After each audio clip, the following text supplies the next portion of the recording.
ವಿದ್ಯಾಕಾಶಿ ಧಾರವಾಡದಲ್ಲಿ Saint Joseph ಶಾಲೆಯ Christmas ಹಬ್ಬದ ನಿಮಿತ್ತ ಹಮ್ಮಿಕೊಂಡ ಸರ್ವಧರ್ಮ ಕಾರ್ಯಕ್ರಮ ಅತ್ಯಂತ ಯಶಸ್ವಿಯಾಗಿ ನಡೆಯಿತು.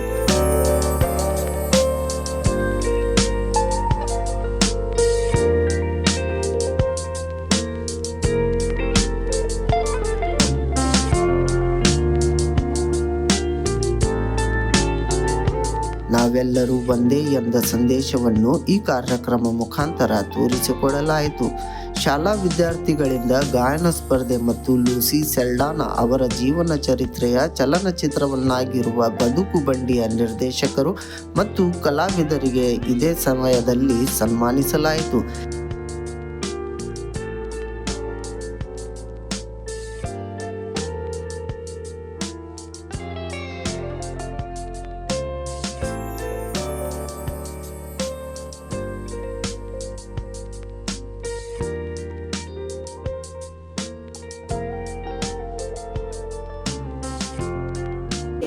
ನಾನು ಇವತ್ತು ನಿಮ್ಮನ್ನೆಲ್ಲ ನೋಡಿ ತುಂಬ ಸಂತೋಷವಾಗ್ತದೆ. ನಿಮಗೂ ಕೂಡ ನಮಸ್ಕಾರ. ಒಂದೆರಡು ಮಾತುಗಳನ್ನು ಹೇಳಲಿಕ್ಕೆ ನಾನು ಬಯಸ್ತೇನೆ. ನಾನು ಯಾವುದೋ ಧರ್ಮದೊಳಗೆ ಕ್ರೈಸ್ತ ಧರ್ಮದೊಳಗೆ ಹುಟ್ಟಿದ್ದೆ. ನಮ್ಮದು ಉಡುಪಿ ಮತ್ತು ಕಾರ್ಕಳ ನಡುವೆ ಇರುವಂಥ ಬೈಲೂರು ಗ್ರಾಮದವಳು. ನಾನು ತಂದೆಯ ಜೊತೆಗೆ ಬಾಂಬೆಗೆ ನಮ್ಮ ಅಣ್ಣ ಅಕ್ಕ ಎಲ್ಲ ಬಾಂಬೆದೊಳಗೆ ಇರ್ತಿದ್ರು.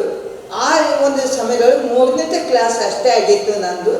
ಅವಾಗ ಅವ್ರು ಏನು ಮಾಡಿದ್ರು, ನನಗೆ ಬಾಂಬೆಗೆ ರಜೆ ಅವಧಿಯಲ್ಲಿ ಕರೆದುಕೊಂಡು ಹೊರಟಿದ್ರು. ನಮ್ಮ ತಂದೆಯವರು ನಿದ್ದುಗಣ್ಣೊಳಗಿದ್ರು. ನನಗೆ ನೀರಡಿಕೆ ಆಗಿತ್ತು. ಹುಬ್ಬಳ್ಳಿ ಸ್ಟೇಷನ್ದೊಳಗೆ ನಾನು ನೀರು ಕುಡಿಯಲಿಕ್ಕೆ ಅಂತ ಕೆಳಗೆ ಇಳಿದೆ. ಆ ಸಮಯದೊಳಗೆ ಗಾಡಿ ಹೋಗ್ಬಿಡ್ತು. ಗಾಡಿ ಹೋದಾಗ ಅಳುತ್ತಾ ನಾನು ಕನ್ನಡ ಬರ್ತಿದ್ದಿಲ್ಲ. ತುಳು ಭಾಷೆ, ಕೊಂಕಣಿ ಭಾಷೆ 2 ಭಾಷೆ ಬರ್ತಿದ್ವು ನನಗೆ. ಅವಾಗ ನಾನು ಅಳ್ತಾ ಕೂತಾಗ ರೈಲ್ವೆ ಡಿಪಾರ್ಟ್ಮೆಂಟಿನ 3 ಜನ ಮದುವೆ ಆಗದಂಥವ್ರು ಮುಂದೆ ಹೋಗಿ ಟಿ.ಸಿ. ಗಾರ್ಡು, ಸ್ಟೇಷನ್ ಮಾಸ್ಟರ್ ಎಲ್ಲ ಆದರು. ಅವಾಗ 3 ಮಂದಿ ಬಂದು ಯಾಕೆ ಅಳ್ತಿ, ಯಾಕಮ್ಮ ನೀ ಯಾರು ಅಂತ ಕೇಳಿದಾಗ ನಾನು ಮಾತಾಡ್ಲಿಕ್ಕೆ ಬರ್ತಿದ್ದಿಲ್ಲ.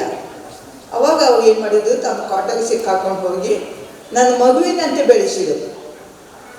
ತಂದೆ ತಾಯಿ ಪೊಲೀಸ್ ಕೇಸ್ ಇತ್ತು, ಎಲ್ಲ ಇದ್ರೂ ಕೂಡ ನಾನು ಎಲ್ಲ ಕಡೆ ಹುಡುಕಿ ಹೋದರು ಪೊಲೀಸರು, ಆದರೂ ನಾನು ಸಿಗಲೇ ಇಲ್ಲ. ಅವಾಗ ಯಾವ ಮಾಧ್ಯಮಗಳು ಇಲ್ಲದಂಥ ಒಂದು ಕಾಲ ಅದು. ಹೀಗಾಗಿ ನಾನು ಸಿಕ್ಕಿದ್ದಿಲ್ಲ. ಅವಾಗ ಮುಂದೆ 5 ವರ್ಷ ತನಕ ಬೆಳೆಸ ಮೇಲೆ ತಂದೆ ತಾಯಿ ಸಿಗಲಿಲ್ಲಲ್ಲ, ಈ ಹುಡುಗಿ ಅನಾಥ ಆಗ್ತದೆ ಅನ್ನುವಂಥ ಒಂದೇ ಒಂದು ಕಾರಣದಿಂದ ಇಬ್ಬರದು ಮದುವೆ ಫಿಕ್ಸ್ ಆಗಿತ್ತು. ಒಬ್ಬ ಟಿ.ಸಿ. ಗದಗಿನವರು ಸದ್ಲಾಪುರ ಅಂತ, ಇನ್ನೊಬ್ಬರು ಟಿ.ಸಿ. ಚಕ್ರವರ್ತಿ ಗಾರ್ಡ್ ಅವರು ಕಲ್ಕತ್ತಾದವರು. ನಮ್ಮ ಬಾಜುಗಿನ ಸ್ಟೇಷನ್ ವಸಂತ ಕುಲಕರ್ಣಿ ಸ್ಟೇಷನ್ ಮಾಸ್ಟರ್ ಇದ್ದರು. ಆಮೇಲೆ ಇವರು ಬೆಳಗಾವಿ ಜಿಲ್ಲೆದ ಇದು ಸೊಪ್ಪಳ್ಳದವರು ಮಹಾದೇವ ಅನ್ನೋರು. ಅವಾಗ ಏನಂದರು ಗೆಳೆಯರಿಗೆ, ಈ ಹುಡುಗಿನ ನಾನು ಮದುವೆ ಮಾಡಿಕೊಂಡ್ರೆ ಹೇಗೆ ಅಂತ. ಗೆಳೆಯರಿಗೆಲ್ಲ ಸಂತೋಷ ಆಯಿತು.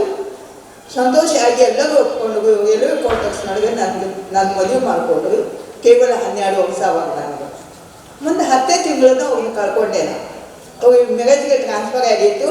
ಅವ್ರು ಹುಬ್ಬಳ್ಳಿ ಒಳಗೆ ಒಬ್ಬರು ಮನೆಯೊಳಗೆ ಇಟ್ಟಿದ್ರು. ನನಗೆ 10 ತಿಂಗಳೊಳಗೆ ಮುಗ್ದ ಹೋಯ್ತು. ಅವರು ಇದು ಮಾಡು ಹೋಗುವಾಗ ಗೆಳೆಯರಿಗೆ ಸಾಯೋ ಮುಂಚೆ ಗೆಳೆಯರಿಗೆ ಅವ್ರು ಮಾತು ತಗೊಂಡಿದ್ರು. ನೀವು ಆ ಹುಡುಗಿ ಆಡುವಂಥ ವಯಸ್ಸಿಗೆ ತಾಳಿ ಕಟ್ಟಿದ್ದೇನೆ, ಅವಳಿಗೆ ಯಾವ ಒಂದು ಇದು ಇಲ್ಲ, ಅದಕ್ಕೆ ನೀವು ಅವಳನ್ನು ಏನು ಮಾಡಬೇಕಾದ್ರೆ ಶಿಕ್ಷಣ ಕೊಡಿಸಬೇಕು. ಇದೇ ಸಂದರ್ಭದಲ್ಲಿ ಬದುಕು ಬಂಡಿಯ ನಿರ್ದೇಶಕರಾದ Baba Janmulla, Maulana Tanveer Mujawar, father Vijay, doctor Michael Souza ಹಾಗೂ ಕುಟುಂಬದವರು ಉಪಸ್ಥಿತರಿದ್ದರು. ನಾನು ಸೆಂಟ್ ಜೋಸೆಫ್ಸ್ ಹೈಸ್ಕೂಲ್ ಧಾರವಾಡ ಶಾಲೆಯ ಪ್ರಿನ್ಸಿಪಲ್ ಆಗಿದ್ದು, ನಮ್ಮ ಶಾಲೆಯಲ್ಲಿ ಇಂದು ನಾವು ವಿಶೇಷವಾಗಿ ಪ್ರಪ್ರಥಮವಾಗಿ ನಾವು ಲೂಸಿ ಸೆಲ್ಡಾನಾ ಮೇಡಮ್ ಅವರ ಚಲನಚಿತ್ರದ ಬದುಕು ಬಂಡಿ ಅವರಿಗೆ ಸನ್ಮಾನ ಕಾರ್ಯಕ್ರಮ ಇಟ್ಕೊಂಡಿದ್ದೇವೆ. ಅದರ ಜೊತೆಗೆ ಮಕ್ಕಳಿಗೆ ಕ್ಯಾರಲ್ ಸಿಂಗಿಂಗ್ ಅಂದರೆ ಕ್ರಿಸ್ಮಸ್ ಹಬ್ಬದ ಗೀತೆಗಳು ನಾವು ಇಟ್ಕೊಂಡಿದ್ದೇವೆ. ಹೀಗಾಗಿ ಈ 2 ಕಾರ್ಯಕ್ರಮದಲ್ಲಿ ನಮ್ಮ ಶಾಲೆಯ ಶಿಕ್ಷಕರಾದ ಎಲ್ಲರೂ ಇಲ್ಲೇ ಭಾಗವಹಿಸುತ್ತಿದ್ದಾರೆ. ವಿಶೇಷವಾಗಿ ಸಣ್ಣ ಮಕ್ಕಳಿಗೆ ಪ್ರೋತ್ಸಾಹ ನೀಡಲು ಈ ಕಾರ್ಯಕ್ರಮ ಇಟ್ಟಿದ್ದೇವೆ. ಈ ಗಾಯನ ಸ್ಪರ್ಧೆಯಲ್ಲಿ ಭಾಗವಹಿಸುವ ಮಕ್ಕಳು ಏರ್ಪಡಿಸಿದ್ದಾರೆ. ಶ್ರೇಯಾ ಕಿತ್ತೂರ್, ಶ್ರೇಯಾ ಅವಾಳೆ, ಶಾಹಿನ್ ಕಿತ್ತೂರ್, ಡೇಜಿ ಮಾರಾ ಟೀಚರ್ ಹಾಗೂ ಇನ್ನುಳಿದ ಶಿಕ್ಷಕಿಯರು ಇದಕ್ಕೆ ಸಹಾಯ ನೀಡುತ್ತಿದ್ದಾರೆ. ಇದೊಂದು ಸರ್ವಧರ್ಮ ಸಮ್ಮೇಳನ ಕೂಡ ಆಗಿದೆ. ಹೀಗಾಗಿ ನಾವು ಬೇರೆ ಧರ್ಮದವರ ಮುಜಾವರ್ ತನ್ವೀರನ್ನು ನಾವು ಅವರಿಗೆ ಆಮಂತ್ರಿಸಿದ್ದೇವೆ. ಅದರ ಜೊತೆಗೆ ಬಾಬಾ ಜನ್ಮುಲ್ಲಾ ಈ ಥರ ಬದುಕು ಬಂಡಿಯ ನಿರ್ದೇಶಕರು ಅವರನ್ನು ಕೂಡ ಈ ಸಮಾರಂಭಕ್ಕೆ ನಾವು ಆಚರಿಸಿದ್ದೇವೆ. ಸಮಾರಂಭದ ಕೊನೆಗೆ ನಾವು ಎಲ್ಲರಿಗೂ ಒಂದು ಉಚಿತವಾದ ಊಟದ ವ್ಯವಸ್ಥೆಯನ್ನು ಕೂಡ ಮಾಡಿದ್ದೇವೆ. ಕ್ರಾಂತಿ ಸಮಾಚಾರ ಧಾರವಾಡ.